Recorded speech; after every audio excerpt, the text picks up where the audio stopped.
to say Crawford. If you go down the list and ask me about tactical advantages, most of them are Crawford. What Canelo has is size, and as a result, physical strength and punching power. And a neck as wide as Broadway, for crying out loud. Right. The thing that I don't like about Canelo is that it's like almost every shot has to be a power shot. It's a power shot, yes. They both hit hard. Because and you could see the strength. You know, when I was fighting against Crawford, I didn't think Crawford was that strong, but when he kind of moved me around a little bit, he is very strong as well. So look, yeah, but why does he need to give that much away? He's pound for pound #1 in the world. Why does he have to go up and fight Canelo? Max Kellerman and Stephen A. Smith also weighed in on the Canelo Alvarez versus Terence Crawford debate. Stephen A. leaned toward Crawford edging out a decision win, but urged caution, echoing Gervonta Davis's warning that Crawford could be in serious danger if he engages too often. With Canelo's natural advantages in size and power, Stephen A. emphasized that Crawford's best path lies in defense, speed, and ring intelligence rather than trading punches. Both analysts agreed that strategy, not brute strength, will be the true deciding factor in this matchup. Greatness. And a neck as wide as Broadway, for crying out loud. Right. The thing that I don't like about Canelo is that it's like almost every shot has to be a power shot. It's a power shot, yes. And that's not beating Crawford. I will confess, I think Gervonta Davis's trainer, Cal, I think he said this. He said Crawford could find himself in trouble, and I'm not sure it was him, but I think it was him. He said Crawford could find himself in trouble if he decides to engage with Canelo, because Canelo is the naturally bigger, strong fighter. And I don't care that Crawford's gotten bigger, and I don't care that Crawford's going to go in there just as big as Canelo. Canelo is accustomed to fighting at the weight. Max Kellerman, on the other hand, pointed out that Terence Crawford's overall skill set looked sharper, giving him a clear technical edge. At the same time, he acknowledged Canelo Alvarez's durability, granite chin, and naturally bigger frame, which provides strength in close exchanges. Still, Kellerman noted that Canelo hasn't looked quite as dominant or sharp in his recent outings, hinting at a slight decline. For him, the matchup shapes up as a clash of contrasts. Crawford's timing and precision versus Canelo's size and resilience. Great chin. A great chin. But in terms of, if you want to go skill for skill, especially the recent version of Canelo, who's had to turn into a seek and destroy guy, who had to learn as his career went on to cut off the ring and not just follow guys around. Like Lara, Trout, Floyd, he followed those guys around. He had trouble because he's really a natural counterpuncher who wants you to come to him. But in recent years at super middleweight, he's gotten really good at cutting off the ring. Again, last fight notwithstanding. So as an overall suite of skills, recent vintage, it's been Crawford. Okay. But Canelo also is skilled and has a larger skeleton than Crawford. No matter what they weigh, Canelo's the bigger guay. Yeah. You briefly mentioned Canelo's power, so who I would assume Canelo has the You'd have to think, unless Crawford was on a knockout streak until he moved up to junior middleweight and then failed to stop Madrimov. Antonio Tarver, former champion and respected boxing analyst, has voiced his backing for Terence Crawford while also recognizing the enormous challenge this fight brings. Tarver noted that Crawford has continually proven himself as he's moved through different weight classes, but emphasized that this matchup is an entirely new level. In his eyes, it's not only the toughest test of Crawford's career, but also a type of challenge Canelo Alvarez has never truly encountered before. Crawford's take, I'm Bud County all the way. But this is going to be the toughest fight, the best fighter Bud has ever been in the ring with. And arguably, this could be the best fighter Canelo has ever been in the ring with. We'll find out which one is which on September 13th. Antonio, I appreciate your time. Safe travels back home. Man, I appreciate it. Thank you. Thank you, Antonio. Timothy Bradley Jr., known for his sharp fight IQ, predicts that the opening round of Canelo versus Crawford will be a cautious one. He expects both men to avoid taking major risks early, instead using a round to study each other's movement, timing, and openings. Bradley explained that Crawford is especially patient in big fights, preferring to gather information before setting traps. Similarly, Canelo often spends the early moments gauging distance and making adjustments as the fight unfolds. According to Bradley, this chess-like approach means fans shouldn't expect fireworks in round one, but rather a tactical exchange of data. First, Crawford wants to feel his punching power as well. In the beginning, it's all the position balance. Like both guys are trying to get balance and trying to find their rhythm, understanding their distance to where they can punch and at the same time avoid getting hit. It takes Crawford a little bit more time than I would say Canelo to get right to it. Canelo, although he is a prolific counterpuncher, fantastic counterpuncher, he tends to find his spots a lot quicker. And the indication of that is if you look at any of the boxers that Canelo has faced, Trout, even Danny Jacobs, even when he fought against Charlo, you just check out the first round. He usually takes off, just feels the power, cruises, see what these guys know, couple of feints, level changes, gathering information, right? Crawford does the same and similar things. So I think the first round is going to be a real calm and cautious round by both fighters. But in the second round, Canelo's going to start applying that pressure, man. Pre-engagement with Crawford is a little bit more difficult than a Charlo, okay? And let me explain this. So pre-engagement is the movements before you get into that sweet spot, which is mid-range, to be able to let your hands go, right? Both guys are trying to counter each other's movement. Both guys are looking at each other's, hands, trying to anticipate what they believe is going to come next. Amir Khan, who has shared the ring with both Canelo Alvarez and Terence Crawford, offers a unique viewpoint on this showdown. Khan emphasized that Crawford has already cemented his status as an all-time great in his natural weight classes, particularly at welterweight. He cautioned, however, that weight divisions exist for a reason, and stepping up against naturally bigger fighters comes with serious risks. In Khan's eyes, Crawford didn't need to take on this added pressure, since his legacy is already secure. Still, he acknowledges the ambition behind Crawford's choice, calling it a bold attempt to silence critics and accomplish what few fighters ever have, breaking to the boundaries of weight classes. Yet Khan is clear. While Crawford is unquestionably elite, facing someone as physically strong as Canelo is a high-stakes gamble, one that could either elevate his legacy forever or put his career in jeopardy. And we did all the build-up. They were nothing but respectful. Yeah. I just feel that, in boxing, weight divisions are made there they make them for a purpose. And I highly respect and say pound for pound, the best fighter is Crawford by far, and beats anyone. But when you start putting weight on and you go up a weight and you fight these guys like Canelo, even though Canelo might be now getting a little bit older and it might be slowing down a little bit, but he's still going to be very dangerous. That punch power, you're still going to get tagged, you're still going to get hit. You're going to have to spar heavier guys to get ready for that anyway. So you're going to be taking a lot of wear and tear anyway. You're going to have to adding a few pounds on. Does he need to put that pressure on himself? He's done what no one's ever done before. 2-time undisputed world champion. So why not just enjoy? But obviously you want to go for that next challenge.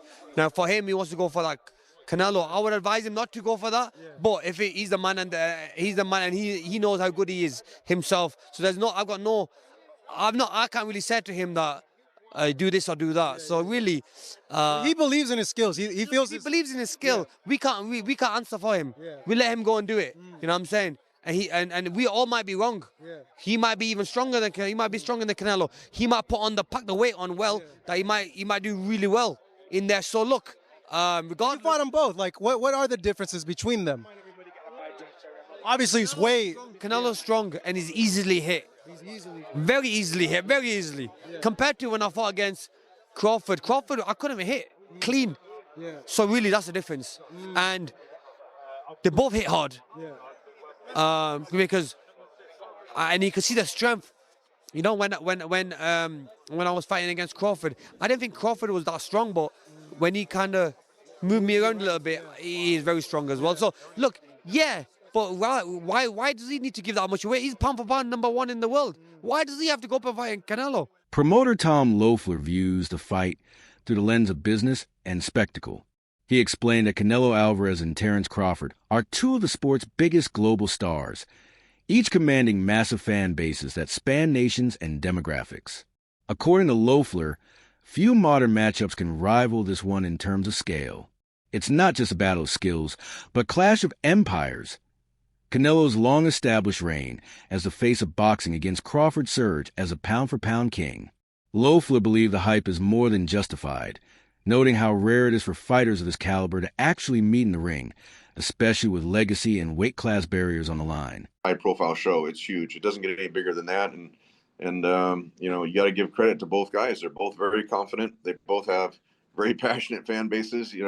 Callum, having fought in Dublin, packed the arena out there, the 3 Arena, having fought at Madison Square Garden 3 times, fought in Boston, and then Fernando Jr., from one of the biggest boxing named families, in the history of boxing.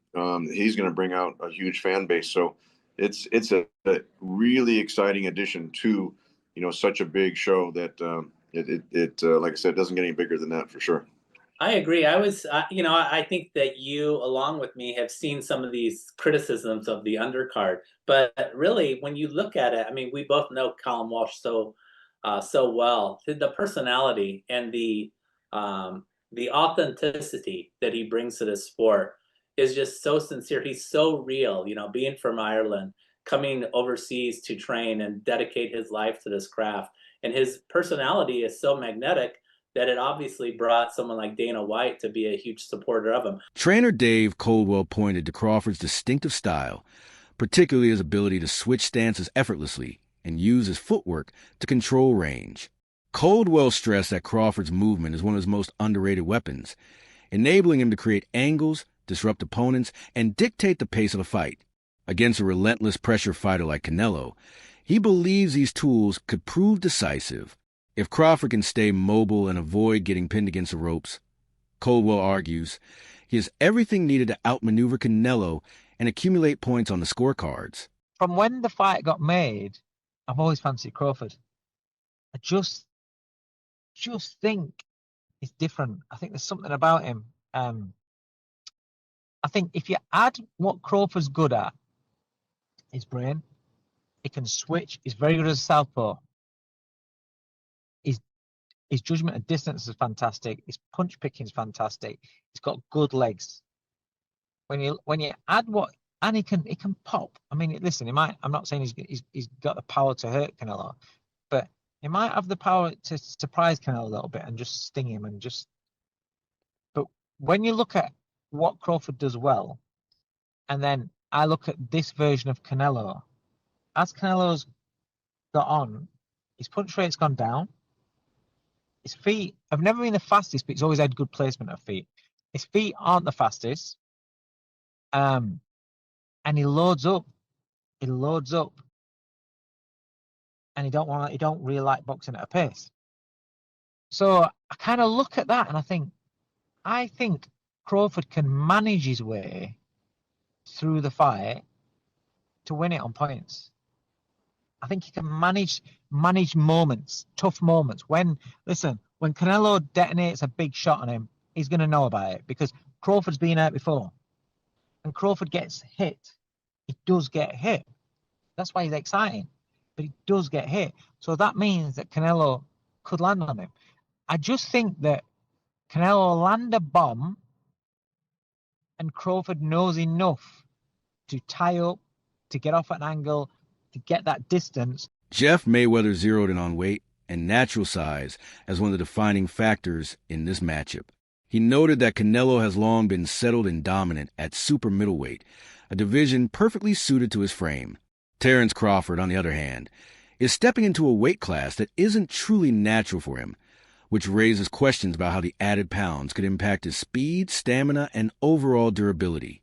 Mayweather emphasized that Canelo's comfort at this weight gives him a built-in advantage, since he won't need to make major physical adjustments heading into the fight.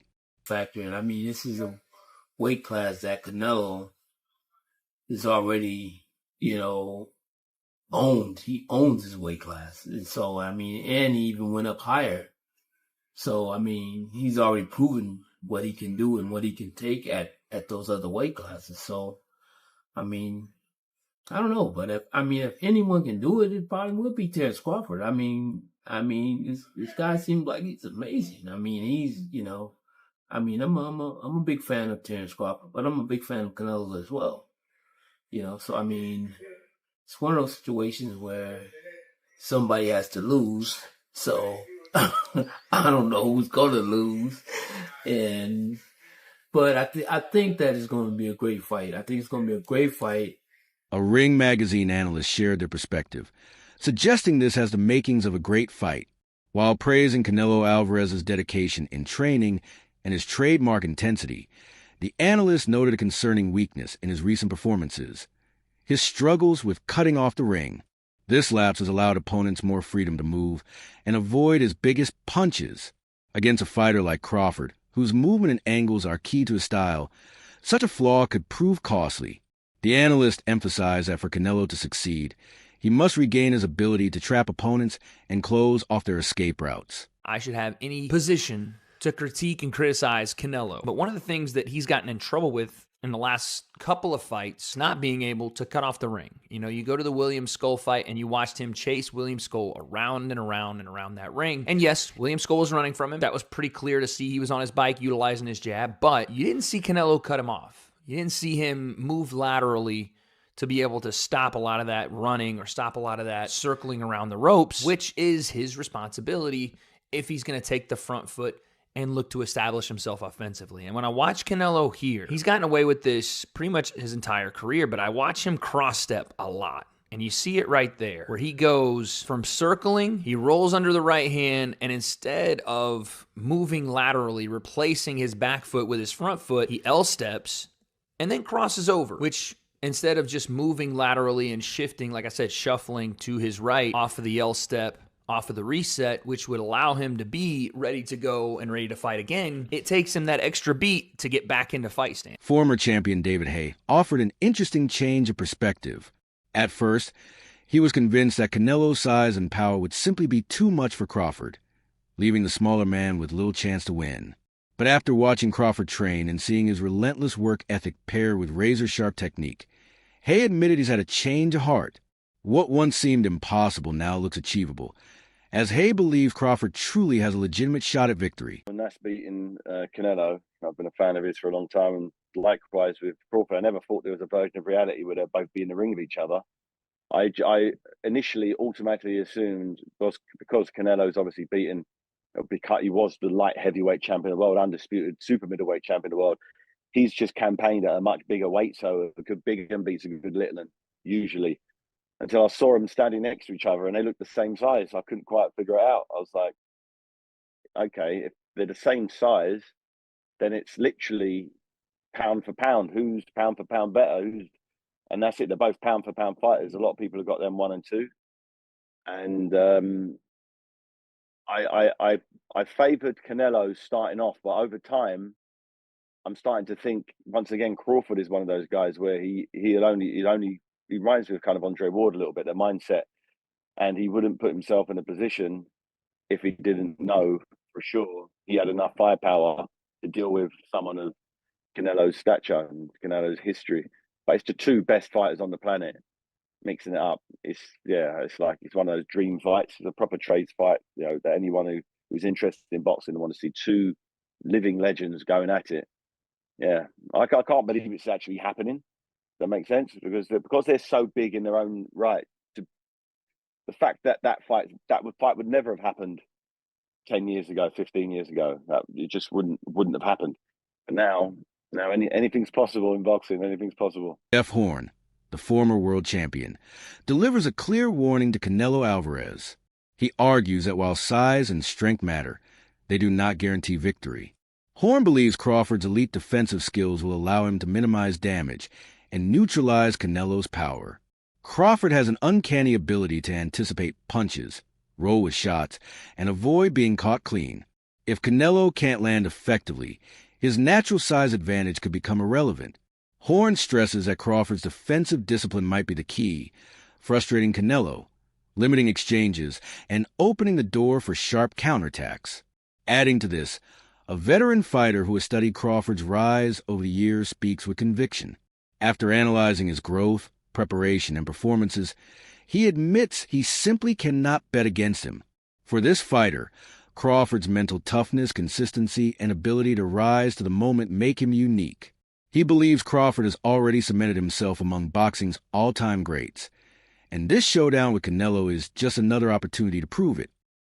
Me analyzing and watching Crawford over all these years, I just cannot bet against dude, bruh. No, you can't. I'm going to roll with Crawford, and shout out to Nebraska, and that's just what it is. I'm so glad you here, big dog. I'm going to go ahead and put my bread down on Crawford, and I'm going to live with the results. You were a DB, right? I played wide receiver, kick return, punt return. Oh, I thought. Why did I think you was a DB? I don't know. Even being a wide receiver, you fit the bill of a Terence Crawford. If Terence was a football player, he more than likely would be a DB or a wide receiver. Yeah. How much weight did you put on leaving high school going into college? That's it for today's video. Stay tuned until next time. That's it for today's video. Stay tuned. Until next time.